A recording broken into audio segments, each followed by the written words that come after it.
Hello, this is the Regie in Glasgow. Are the interpreters here?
Recording in progress.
Yes.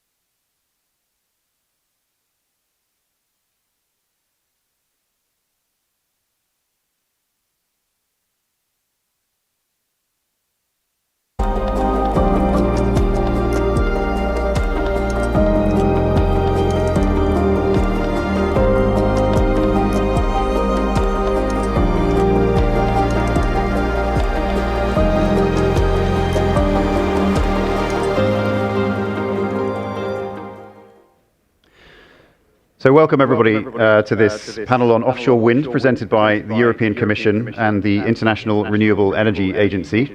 My name is Ben Hunt. I'm the head of corporate affairs for Siemens Gamesa, which is the world's largest manufacturer of offshore wind turbines. And I'm very pleased to be here stepping in for Charles Dixon, the CEO of Wind Europe, who was marooned in England with COVID.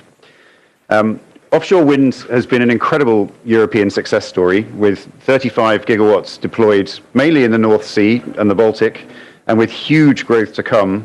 It is a major pillar of the European decarbonisation strategy. GWEC, the Global Wind Energy Council, estimates that 235 gigawatts of new capacity will be installed in the next decade as new markets come on stream, bringing with it also the promise of economic renewal, as we also enter a world in which offshore wind will begin powering the production of green hydrogen. This panel will focus on the global and local opportunities of offshore wind energy, the domestic socio-economic benefits of offshore renewable energy, the contribution of wind to the global hydrogen market, and the role of ports as enablers of the energy transition, and the potential in selected countries and regions and potential partnerships with the EU.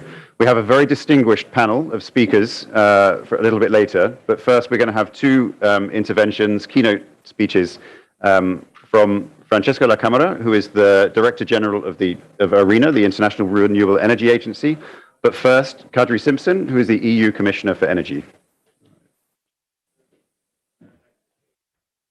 Thank you, ladies and gentlemen, and thank you all for joining us for the EU Energy Day.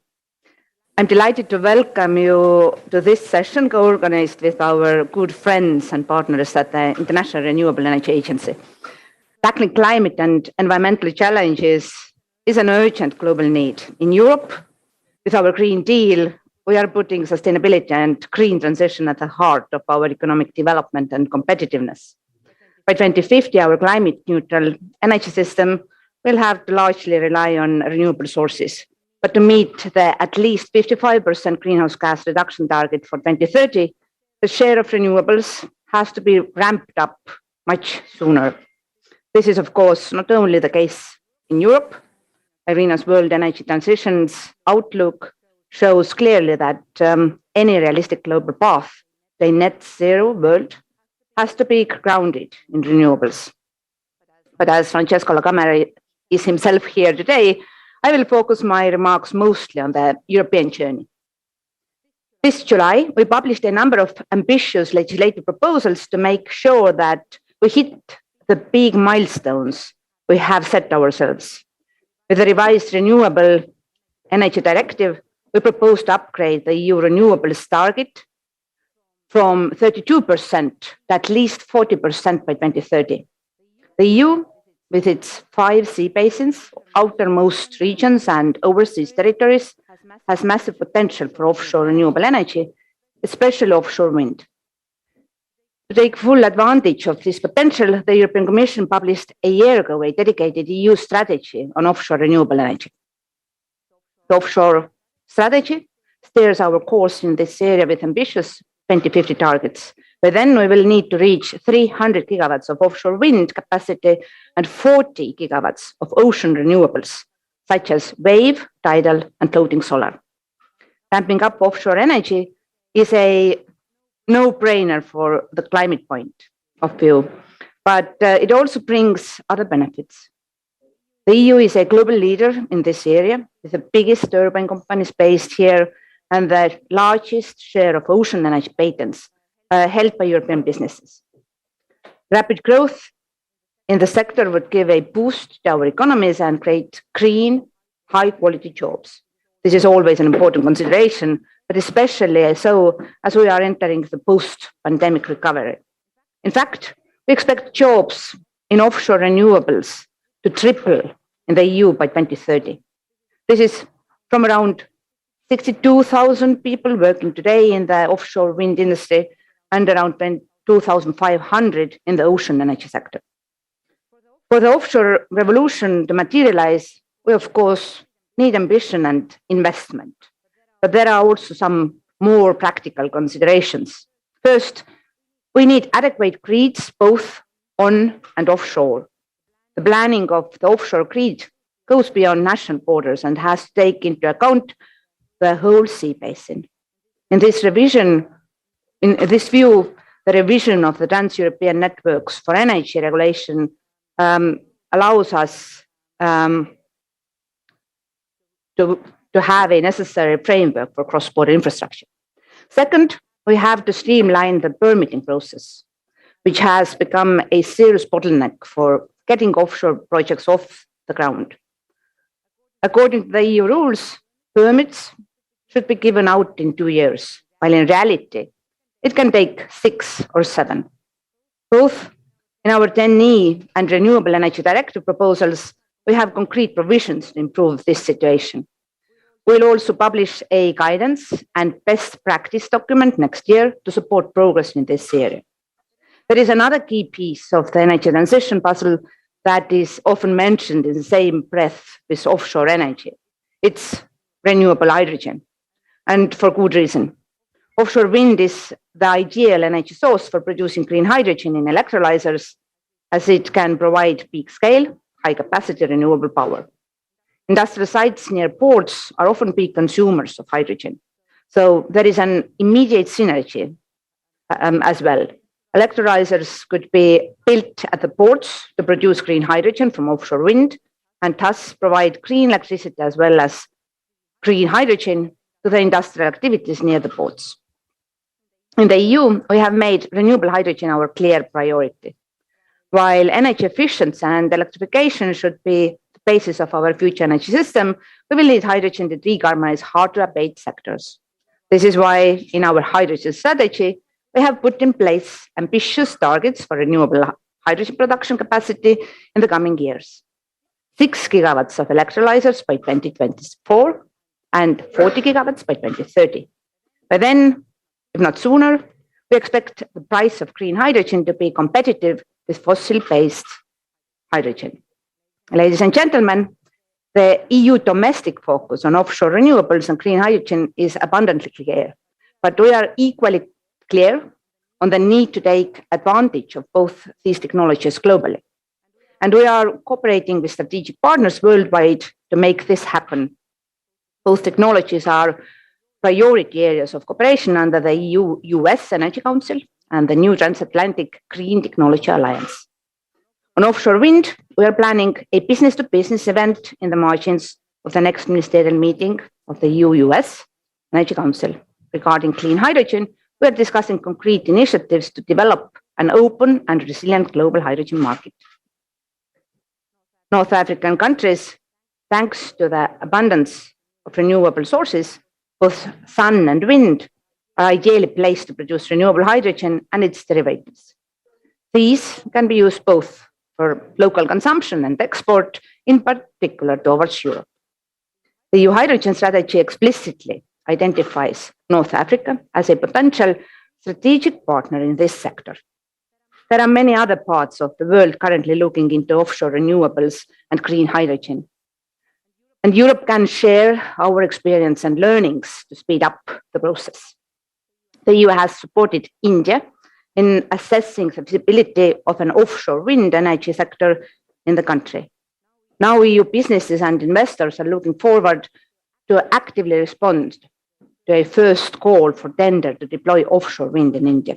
In Japan and Taiwan, EU companies are active in submitting bids in response to calls for tenders for deploying offshore wind energy. Their participation is crucial to make offshore wind as cost-effective and technologically advanced as possible. The objective of the EU is to rapidly scale up both offshore, renewable energy, and green hydrogen in the EU and together with our international partners globally. We already have extensive experience with offshore wind, which has led to a significant fall in costs and bid price for offshore wind energy projects. This will be also important for the development of a healthy green hydrogen production and market. We stand ready to support ambitious countries that recognize opportunities and benefits these two technologies bring: less emissions, cleaner environment, new jobs, and faster growth. Thank you.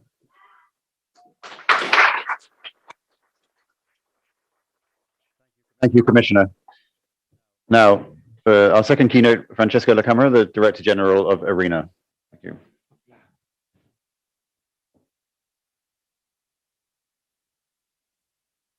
Thank you, Ben, and buongiorno a tutti.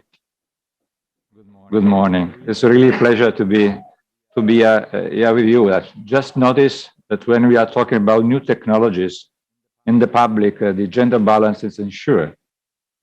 So this is something that you can note already here, and it's fantastic. And also, it's a real pleasure to be here because, in our work in ARENA, we find how much the work of the European Union is aligned with our ambition to deploy more renewable into the energy system. So we feel here that we are really in a close, friendly house. That's very good for us. So, dear friends, ARENA World Energy Transition Outlook make very clear what is the direction of travel. We have no doubt that the energy system of the future will be based, as Kadri just said, based largely on renewables and complemented by green hydrogen and sustainable biomass. This will happen, and this process is unstoppable. The only question we have if this process will be coherent in terms of speed and scale with the challenge of climate change. So what we have, this is what we have in front of us. So when we discuss the topic of this meeting today, and the relevance of offshore wind in being an important and decisive tool in fighting climate change, we first can notice that the 40% of the world population is living in coastal area, with many important mega cities that are working there. So offshore wind are really a solution that is practical and achievable as source of energy for this large share of population. And it's also estimated that the potential of offshore renewable energy is 20 times the current demand of electricity in the world. So it's really a huge potential. And they are also part of what we call the blue economy, where we have also other sectors that may be interesting, as fishing, desalinization, tourism, and all this area. And we know how important it is that in this challenge we are together with the private sector. So I make the public and private working together. This is a reason for us that we have established a collaborative framework in the context of the ARENA work, where the public, so the government, are sitting together with the stakeholders, with the private sector, and trying to understand where the barriers are and what will be done for giving the perspective of more speed in our action. This has been also one of the theme of the Italian G20 presidency. And we have been called to support their work on offshore renewables. And we published a report where we say very clear that the technology is taking space, and with now around 35 gigawatts of installed globally. The tidal stream is reaching maturity, but ocean technologies are lagging with only half of a gigawatts installed capacity. Moreover, wave and other solutions are still at relatively low technology readiness level, and the costs are still high. Is not the case of offshore, naturally. Nevertheless, we know that the potential for ocean energy exists and is vast, and is much needed for area for further collaboration through research and development to lower the barrier to feasibility. So naturally, we have been going from one event to another, spreading numbers. So if you have already occasion to listen to this number, please don't get so much annoyed. But I think it's important that we repeat how huge is the challenge that we have in front of us. So we see that we need 2,000 gigawatts of offshore wind capacity by 2050, and an additional 300 gigawatts of ocean energy capacity. So 35 gigawatts today, 2,000 in 2050. This means that we have to run, and we need to have 380 gigawatts by the end of this decade to stay in line with the path. But this is naturally a huge challenge, but so we see that progress are moving. So we have the EU that is among the leaders with a 60 gigawatt target to 2030. And I have said, remember in an interview with the European TV that the European Green Deal is kind of a little masterpiece. Because, it's not just a commitment. It's a commitment that is already translated in 8 new legal pieces of legislation, the renewal of 5 other pieces of legislation. So the EU, when it commits in something, is acting to have really things happening. And it's something that we have already having in mind when the key period from now beyond is how we can make all these promises, all these pledges become reality. So yesterday I was in the US pavilion. So congratulations. I was really happy to hear that your goal of 30 gigawatts of by 2030. But if you listen to the 60 gigawatts of the European Union, you have to think that you have to do some more. That's possible. And ARENA with the Global Wind Energy Council and the government of Denmark is working on a global offshore wind alliance for concerted public and private action toward the goal set out in the ARENA outlook. So we strongly hope when we will launch this officially that we can get many on board. The economics of offshore winds are already rapidly improving. ARENA's analysis showed that the global weight average levelized cost declined by 48% between 2010 and 2020. And what is astonishing is not this 48 decrease in the cost, but the fact that in the last year, the cost decreased by 9%. So it's a trend that is continuing and it will continue. And what is coming from this that is false, that renewable energy needs to be subsidized. In many parts of the world, there is no reason for having subsidies. So the way that sometimes the world of renewable energy is depicted like the one that's work on the basis of subsidies, this was perhaps 10 years ago and was a good policy. But now renewables is the cheapest way to produce energy. That's a fact. It's not my opinion. It's just a fact. An important part of and so this will mean also not cost for the government, but revenue in terms of tax. An important part of optimism of offshore renewables energy is capturing is not only to use as direct renewable energy, as has been just said. So this is important also for feeding the production of green hydrogen. In our scenario, we think that the 30% of electricity will serve to produce green hydrogen in 2050. And this is impossible. This is very important because, as Kadri has said, this would be essential for sector as to the producing of hydrogen and a molecule for aviation, shipping, heavy transport, and some chemical industrial processes. So there are many potential use, and green hydrogen may reach electrification where renewables are not able to do it. Where existing offshore gas infrastructure is available, this can be repurposed. This is another aspect when the oil and gas inevitably will decline, that the infrastructure can be used for offshore production. And we can produce green hydrogen using renewable offshore energy and use as a combustion fuel or as feedstock for ammonia and e-fuel, I would just say. This is the most viable from offshore wind farm and the further argument for offshore renewable deployment.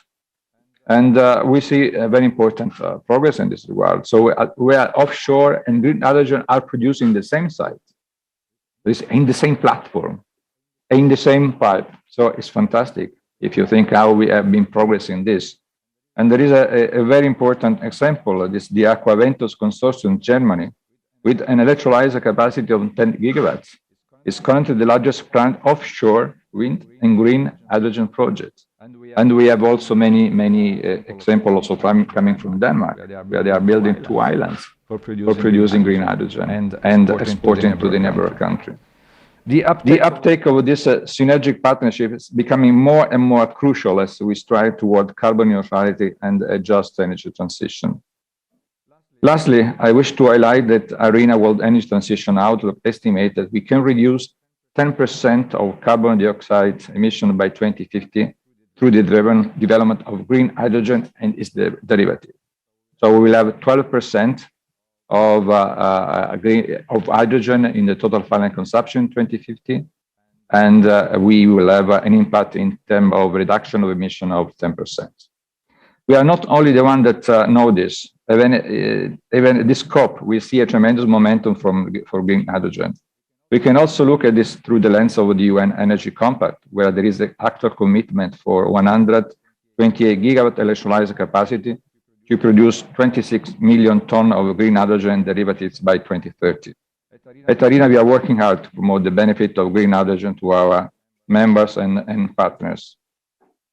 And before closing, I just want to this story to show how dramatic is the speed green hydrogen is taking place. July 2020, Bloomberg say green hydrogen will be competitive in 2050 for $2 per kilo. Bloomberg, July 2020. IRENA, October or November 2020, hydrogen will be competitive in 2030. Then we have our General Assembly and the company say green hydrogen will be already competitive in 2025. And then when we recently signed an agreement with NAM, we have invited other companies. And for example, in Saudi Arabia, they say that hydrogen and as molecule are already today competitive. So imagine in 1 year what has been happening and what can be happen in the future. My final thought is that I really hope that this will be the last COP where still negotiation will be the main aspects of this. I think that we have really moved to action. I'm trying to instill to my people that the verb that we have to use is to operationalize. So we have to work for operationalize or support country in the operationalize. Sorry for of their commitment. This is really crucial. And in this respect, we are trying to move the agency to be closer to the ground. And this also my pleasure to say that yesterday we have the chance to launch the first 2 roadmaps that provide policymakers with the critical pathway to implementing 10 key enabling measures that would facilitate the development of green hydrogen for both Europe and Japan. So this is very critical because from this scenario, where we say where we want to be with hydrogen, we say actually how we can enable the market, what are the policy measures that may really make the hydrogen take space. So thanks for your attention. I wish that you really can follow our work, contribute to our work. We want to work together. If you talk with everyone today, in the past day, you see that cooperation and collaboration are the 2 words. That's our best use it. So please collaborate together. Grazie molte. Grazie.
So thank you to Francesca La Camera and to Commissioner Simpson for their keynote speeches. Just to draw the two together a little bit and emphasize, maybe to pick on some of the numbers that Francesco raised, 2,000 gigawatts, a kind of back of the envelope calculation, is about 165,000 new turbines of 15 megawatt turbines, which are the turbines currently in development. They are not actually yet in the sea. At the moment, I think we're 10 megawatt turbines. At the rate at which we are currently putting turbines into the sea, we will get nowhere near meeting our net zero commitment and the decarbonisation targets that the European Union has set. And one of the reasons why the Commission is such an important partner in this process is we have to create a policy framework which is much, much simpler to allow this work to take place. It currently takes us 4 times longer to plan, prepare and permit a wind farm than it does to build a wind farm. And that cannot be allowed to continue. Otherwise, we will simply not meet the commitments that we need to make. So it's very important that there's a public-private partnership in these efforts to speed up decarbonisation. Anyway, now we have a great panel to discuss, perhaps in a little bit more detail, some of these issues. And I'm going to introduce well, I'm going to start with ladies first. We have Arantxa Tapia, who is the Minister for Economic Development, Sustainability and the Environment in the autonomous community of the País Vasco, that's the Basque country in Spain. We have Doreen Bosman, who is the Chief Investment Officer of the Port of Amsterdam. And then we have Razvan Nicolescu, and this is important, people, keep your LinkedIn profiles up to date, because we've had to change titles here. A former energy minister of Romania, but now also a governing board member for the European Institute of Innovation and Technology. And then finally, last but not least, welcome back to our American colleagues to the COP, Varun Sivarum, who is a senior advisor to the US Special Presidential Envoy for Climate, John Kerry. You're a physicist, an author, and a renewable energy expert, I'm told. So we have we have the right people here to talk about the issues. So I'm going to invite each of the speakers to make an opening intervention. You can either do it seated or you can go to the podium, entirely up to you. I'm going to start with Minister Tapia.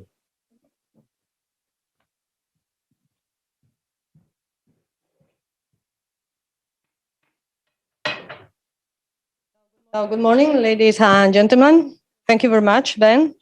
And many thanks to the DG Energy for giving us the opportunity to be here with you to share our experiences from the Basque Country in a very relevant context of committing to offshore wind and to hydrogen at the same time. Two bets in a context of logically an energy transition that in the Basque Country we have an enormous potential considering our industrial development and renewable energy. But this transition on our side has to be fair, has to be realistic, and has to be well planned for the energy prices, not to slow down the economy recovery, of course, but at the same time, to achieve the commitments for decarbonization and to achieve net zero in 2050. In the Basque Country, a powerful industrial fabric has been developed in the wind energy sector, thanks to the driving force of two big companies, which are Siemens Gamesa and Iberdrola, and both with a notable participation in wind energy all over the world.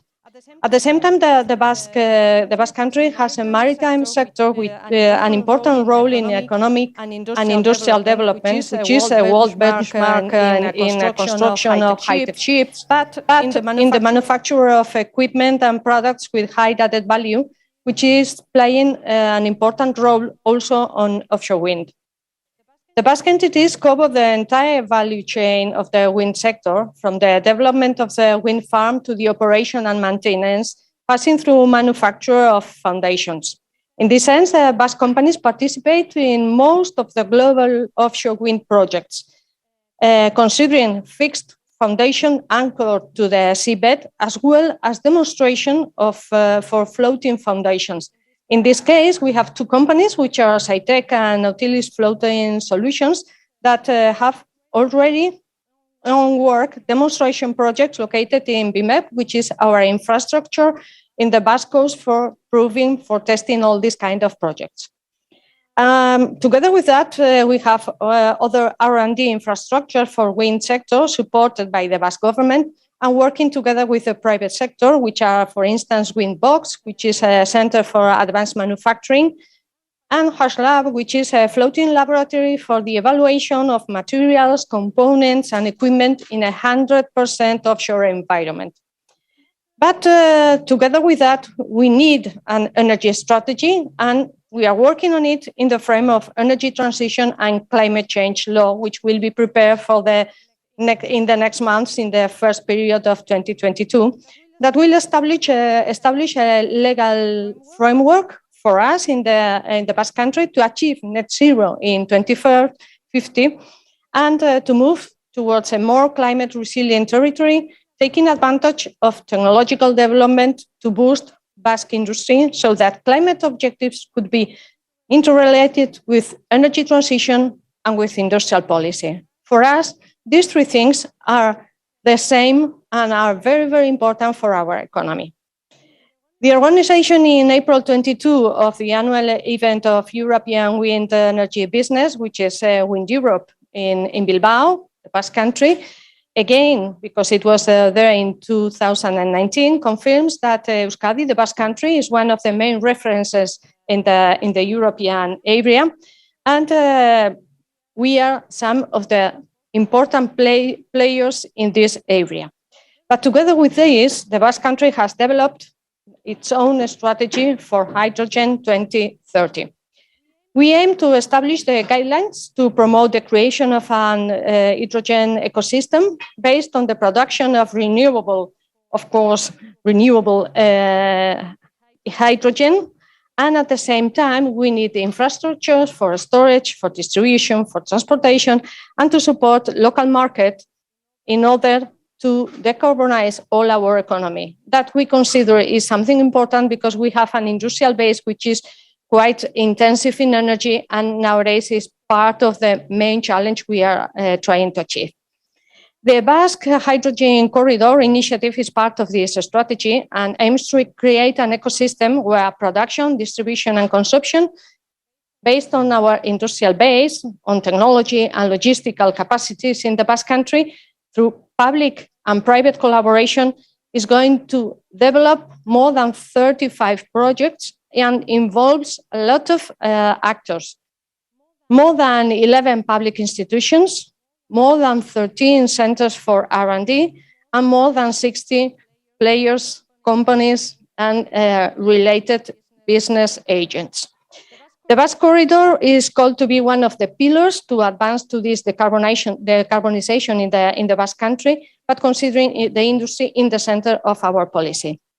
We will continue to be an industrial country if we are able to tackle this challenge of decarbonization as we have always done, considering specific and concrete projects with investments, with technology, and using cooperation, collaboration as a strategy.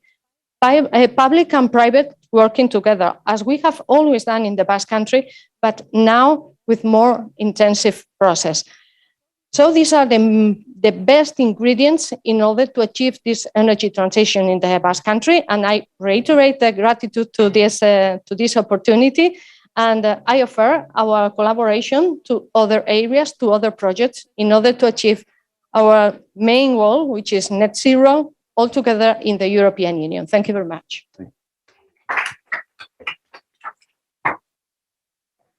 Thank you very much, Minister. Now, our next speaker will be Varun Sivarum.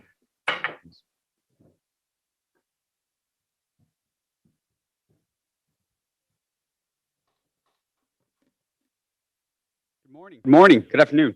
It's morning in my country. And thanks so much for the European Union for the invitation here. This has been a great panel. Offshore wind, as we've heard, is a priority around the world. And it's also a priority for President Biden and his administration.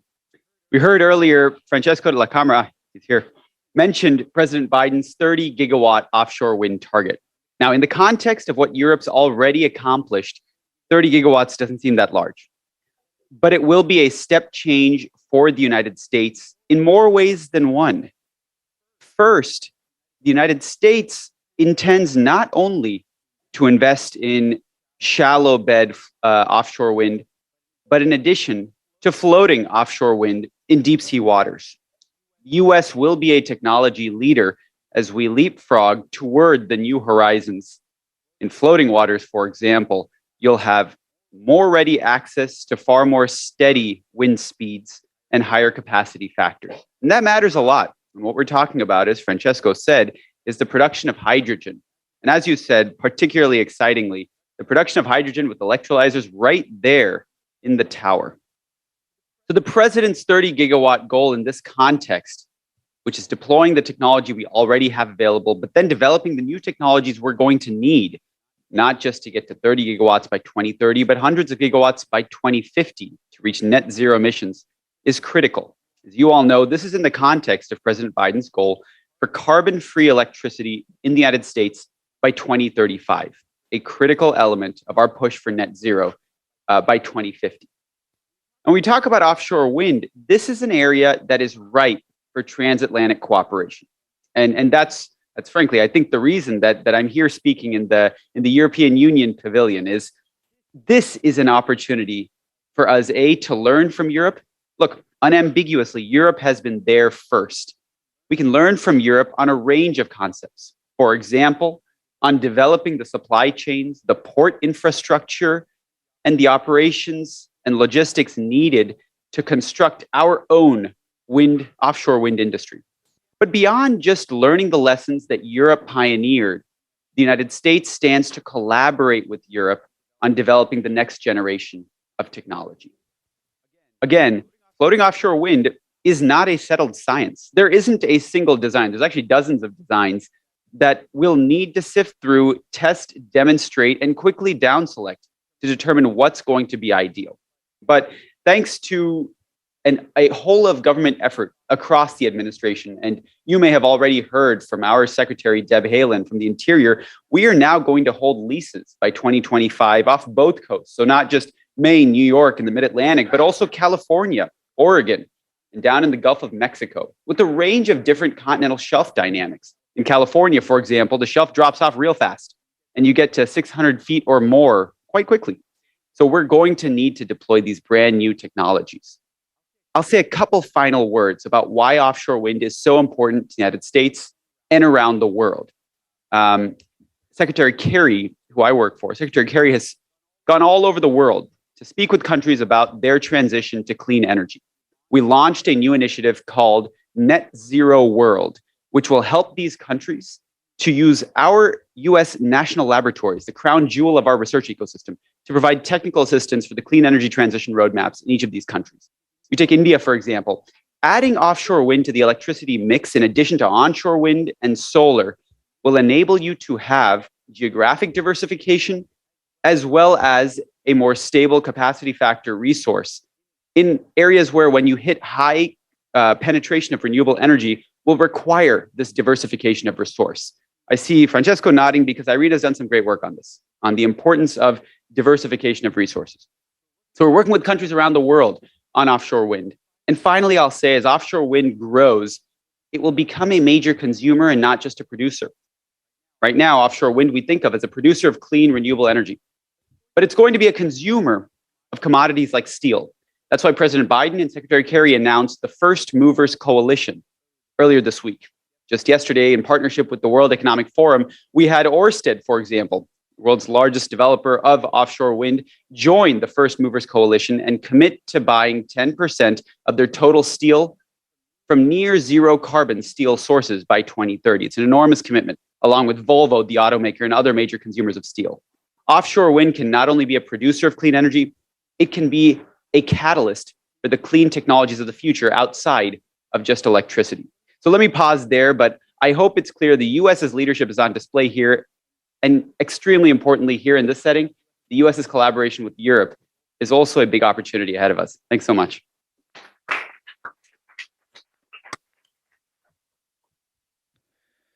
Thank you very much, Varun. So our next speaker is Razvan Nicolescu.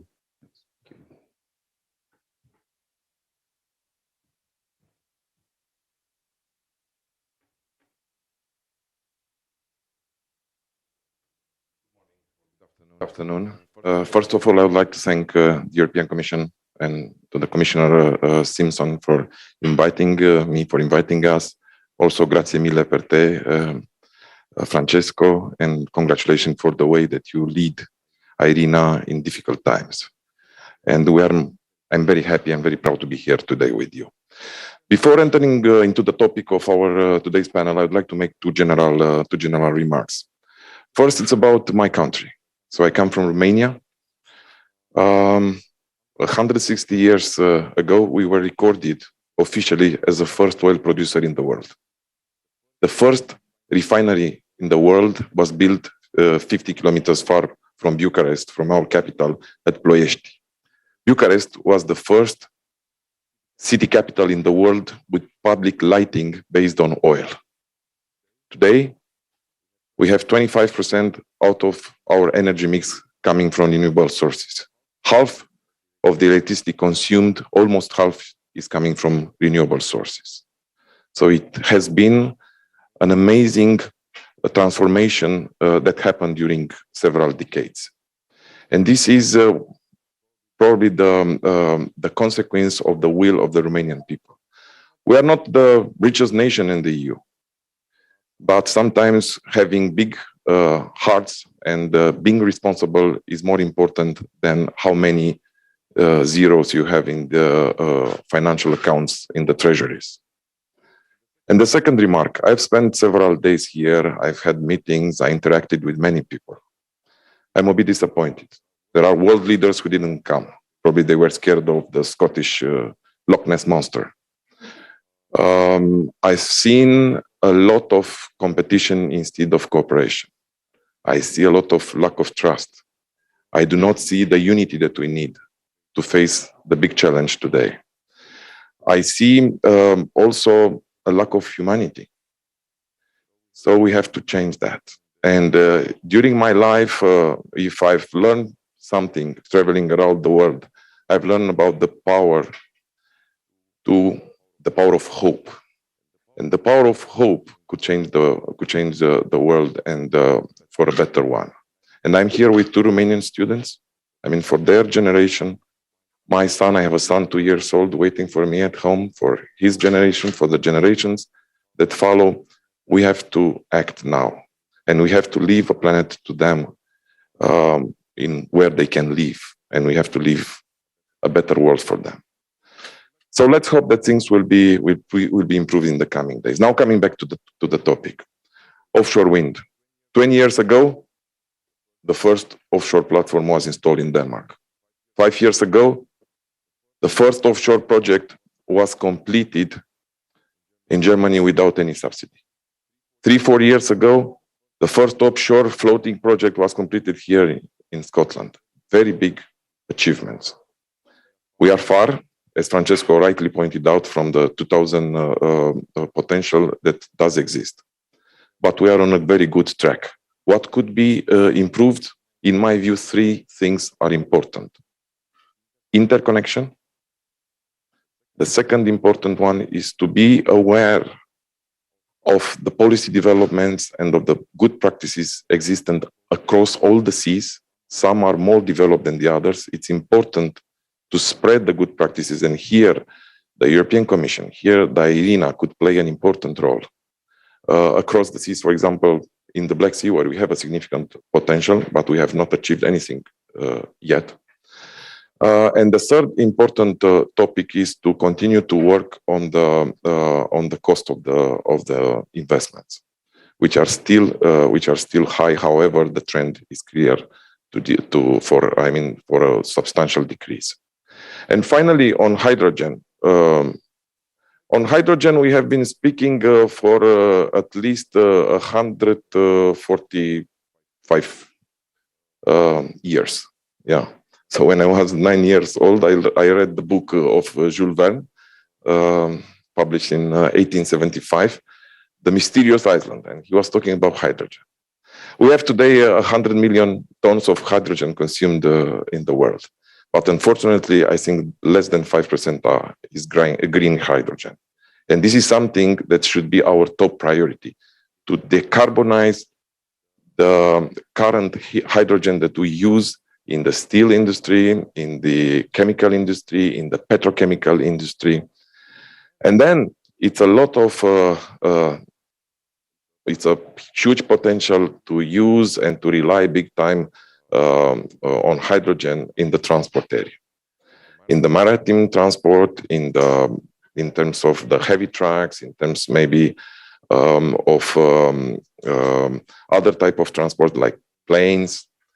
So here will be the future. And I'm personally optimistic that in 2050, we will have minimum 15% out of the global energy mix relying on green hydrogen. That means that we'll probably need to increase the demand for hydrogen and the production of hydrogen 5 times in comparison with the current level. I'm in the board, or in the governing board of the European institution dealing with innovation and technology. Last year, we launched an acceleration center for hydrogen. It's a very, very successful initiative. I think that next year we will launch another important initiative to create a hydrogen academy that will train the thousands of people that, or some of them that will work in the green hydrogen sector. Many things I can add, but I look at the moderator and I think the time is over. And if you have any questions, I'm happy to take them. Thank you very much again for inviting me. See, the moderator was listening and not looking at the clock, so he could have carried on. But our final speaker will be Doreen Bosman from the Port of Amsterdam.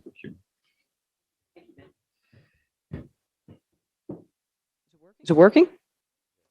Good. Yes, I was heartened by the Biden commitments, and I've now heard it's 30 gigawatts. Equally so for the Fit for 55 program of the EU, as well as the recent commitments to make the EU the first climate neutral continent by 2050. But more importantly is how we are going to get there. And again, the EU commits 60 gigawatts by 2030 of offshore wind and a whopping 300 gigawatts of offshore wind by 2050. But I'm a pragmatic engineer. So I ask myself, how do we translate that vision of 2050 into tangible action today? Because climate change will not wait on us to come to political compromises. It will not wait on us to perfect permitting. It will not wait on us to figure out the best technology, floating or bottom fixed. It will not wait on us to come to 100% commercial comfort before we're diving in. And it certainly will not wait on us to overcome our NIMBY emotions. So we need to get serious. We need to get serious about offshore spatial planning. We need to get serious about systems integration, both electron and hydrogen based. We need to get serious about streamlined permitting. And certainly we need to get serious about training people that will install and maintain those installations that we now desperately need. I believe climate change is this young generation's moonshot. I also believe that ports provide the launching rockets. So how is that? So ports, of course, are the natural stage gate for offshore wind activities, construction, as well as maintenance. But they're also key landing points for the electricity or hydrogen that then comes on shore. They will be the logistical hub for hydrogen and other green fuels because they're connecting sea transport with land transport, trucker, train, as well as the pipeline networks that we have offshore and onshore. Secondly, ports often house companies that have activities that disproportionately affect climate change. So therefore, they're their natural starting point to greening our fuels and the way we do these industrial processes. Also more circular activities and combining companies in this ecosystem. The good thing about our ports ecosystem is that they know the offshore industry quite well. They know these industrial processes. So there's also a lot of expertise that can be built upon and expanded to then and retool it for this great ambition that we all have. So I'm from the Port of Amsterdam. That isn't such a big port, right? We're number 4 in fuels, but we need to do many things. We're investing in a key that will house the offshore wind construction activities. That's about $100 million or euros that we're investing with some other regional partners, public partners. And we're doing that because we're already finding that with the current projections to 2030 in the Netherlands, it will generate between 1 or 3 billion of euros of commercial activities. So good money for our private competitors, companions. Together with Tata Steel Company and the Schiphol Airport, as well as Vattenfall, the energy company, we've started the Hydrogen Hub Amsterdam. So again, a public-private partnership. And we're hoping to expand that to become a true hydrogen valley in our region. But as climate change is a one planet problem, it also requires one planet thinking. And that means we need to share expertise. We cannot hoard expertise, knowledge, or new findings. And to be honest with you, with all the public money invested, I don't think we can. We don't have a right to. In our region, we're finding IOP, which connects 100 companies that work on the offshore. And they're all partnering together to make sure that the training and education that it's in the region will cater for business needs. So they have a smart maintenance program and a wind technician program. And we're looking to expand these public-private partnerships into more hydrogen, so massive hydrogen import and export, and we're calling that H2 Gate. But this is only the start, right? Because if we want to get to those massive 300 gigawatts by 2050 for the EU or the 2000 gigawatts for the world, it is a mighty challenge. It is a mighty challenge. But often when you're faced with challenges, there's always the counterintuitive reaction. And I often go back to my childhood star that's called Pippi Longstocking. I'm not sure whether anyone of you know Pippi Longstocking, but she used to say, I've never done that before. So I think I'd definitely be able to do it. So I hope that we'll find a lot of Pippis, and I hope there's all these Pippis will connect, because with that, I'm sure we can translate again this vision into reality. Thanks. I think there are a lot of Pippis out there. I'm happy to tell you, I spent a portion of last evening with two very young Scottish naval architects who were telling me in great detail about just how difficult it is to get floating foundations out of ports. So there are a lot of people out there trying to solve these problems. So let's go to a question and answer session.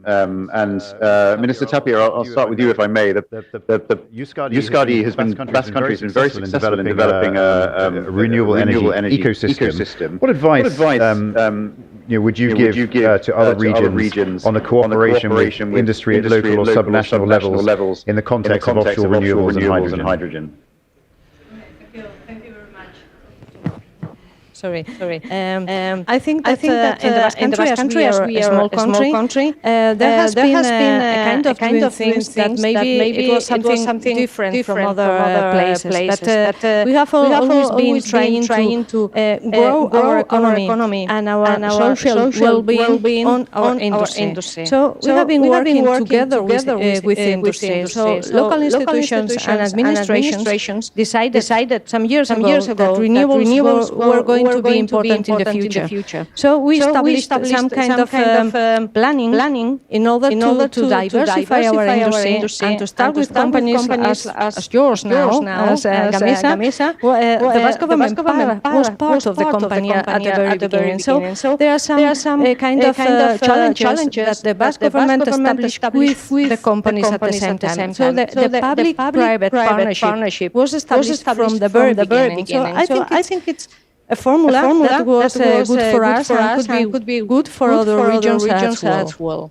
Yes, thank you very much. No, I think that's something we've heard a lot this week, particularly in countries which are embarking on their journey. They need this public-private partnership right at the beginning to kick things off. Now, Varun, turning to you, you talked about the collaboration between the US and the EU. How can you continue strengthening that transatlantic cooperation to speed up the deployment of offshore renewables and green hydrogen? And what advice do you have to other countries considering embarking on this technological journey? Great question. Let me first say, we heard just now, I think it was from the gentleman at the end, about competition and cooperation. And let's be clear-eyed here. There is a global competition for the multi-trillion-dollar industries of the future. This will be one of them. At the same time, there is real value. The Biden administration has made it clear. There's real value in supply chains that the United States and our like-minded allies and partners can share. This is one of them. In the case of offshore wind, we will need to collaborate closely with our transatlantic partners. I'm happy to say that Secretary Kerry and EP Timmermans have announced a Green Technology Alliance. Where what we'll do is develop collaborative links between our governments, but also our businesses, so that that value chain and those learnings that come from Europe can translate over to the United States industry. Look, we will build an industry with more than 70,000 jobs in the United States in the coming years and decades. And we will also build a supply chain that spans our partners across the Atlantic, so that together we develop those technologies of the future and the industries that will populate our coasts with offshore wind. That's the first point. You had a second question. Advice to countries who are starting this journey. Advice to countries. So there's kind of two ways to play this. One way to play it is to say, look, we're just going to kind of wait around until the costs fall a lot, and then we'll get into the game, right? This model, by the way, has worked quite well. India, for example, waited until roughly 2015 to really invest in renewables in a big way, and has now reached 100 gigawatts of wind and solar at a far cheaper price than it cost many European countries a decade or two earlier, right? At the same time, offshore wind is technically extraordinarily challenging. We just heard about the challenge of ports. You need port infrastructure, you need the logistics, the supply chain. And if what you really want is to partake in the job creation at home, you better get into the game right now. So even if the price is not entirely competitive with onshore wind and solar, if you're an Asian country, for example, it's time to spend that premium right now and invest in building that industry so you can partake in the gains and the learning curve going forward. That's my advice to countries, take it for what you will. Going forward, it is critical to get started now as a first mover. Thanks. Right, because if you start your first project today, it'll be 7 or 8 years before anything goes into the sea, right? So you have to start right now. Yeah. Okay. Razvan Nicolescu and the EIT, what do you believe that you can do to help the offshore renewables and green hydrogen development across Europe and in the neighborhood of Europe, but particularly the Black Sea region, where you have potential but so far untapped? We have a significant potential in the Black Sea, in the Mediterranean Sea, and in the Baltic Sea, in the North Sea. As I said, we created this center to accelerate and to support the development of technologies, and it will be beneficial for Europe and not only for Europe. And we are the largest community in Europe, having together business, researchers, innovators, and the representative of the academic community. In terms of wind offshore, I think we have more than 10 very successful initiatives, and they have been producing very good results. So what we try to do is to spread the good practices, to accelerate the development in terms of innovation, because as I said, there are very effective and very useful initiatives, and this is the feedback that we collect from the business sector.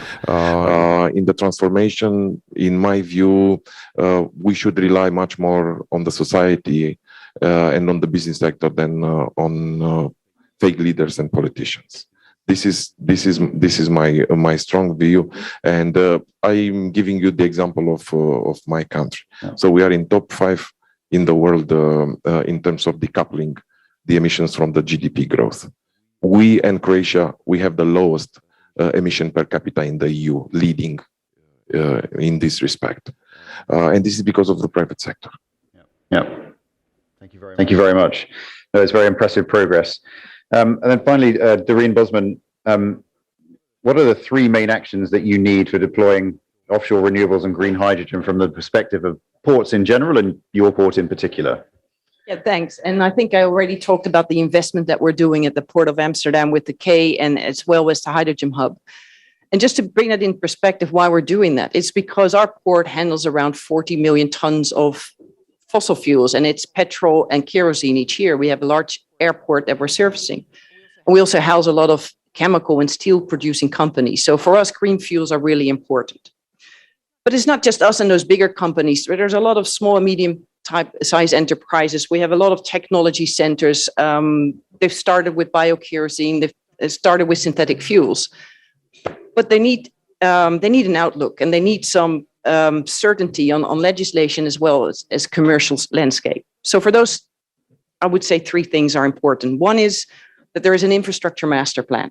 We need to make sure that whatever we have on production can find its way to customers.